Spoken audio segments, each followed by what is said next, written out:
I was thinking based on 2 to 3 synchronicities that happened recently with regard to my scratch-offs at say 7-Eleven, I think it was telling me to go to 7-Eleven. Now which one? I'll just go to the closer one. I wanted to go a little further. I felt like that would be it, but no, I think the closer one is actually better. But we'll see. I have to make a decision. I'm going to apply spontaneity. Now, there's a lot of experimentation I can do because up until now, most of the visions have to do with nighttime. I don't recall ever having a vision at night and using it, but I did have a vision at night, and I don't think I want. Therefore, I think it's visions that happen at night while you're trying to fall asleep. So what we could do is we could try to do it at night and take like a nap and set my alarm for 10 minutes and use those. And then I'll go to 7-Eleven because there were synchronicities attached to that process. And if we win big there, then it's a sign. If we win small, I don't count it as anything. What's a small win? If you win the price of a single ticket. If you win 2 tickets, then I consider it as a win even if you spend less than what you got. I mean, spend more than what you got. Also, an underrated principle is having capital. You need money in order to spend money. And based on my principles, if you don't use your common sense, if you get into a gambling debt, then you're always going to be adrenaline rush, and that lowers the odds.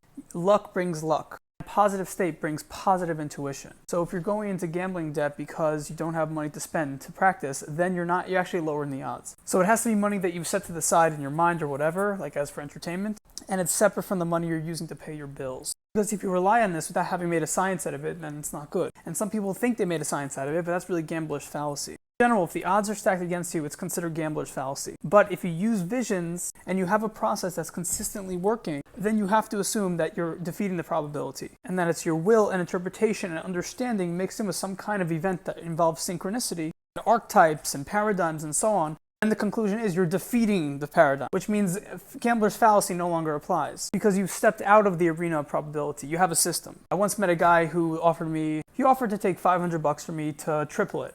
No doubt I didn't believe him, and I think he could have done it, but I also think that he was full of it at the same time because he's very good with his words. He used to be in like different cults and he was exposed to everything. He took psychedelics, they tied him to like a cross or something before he became observant in some religion and threw away gambling. But what he learned was that you can use spirituality to gamble. You can know exactly which tables have the proper energy that are on a winning streak, and he can sense who are the winners and why. And when someone has luck, there is a truth to them continuing to win, simply because they're destined to know the truth about what the winning hand is. So if someone is smiling and upbeat, then it's a higher probability. But if they're smiling and upbeat because they can throw away their money, then you can't really apply the principle as much. You're really looking for someone who's laughing because he's so freaking lucky right now. He doesn't know how he got so lucky. Then you jump in there and get some of his luck. What you're really getting is a synchronicity that makes him the highlight of the show. The point is, there's a lot of esoterics that go into how to win.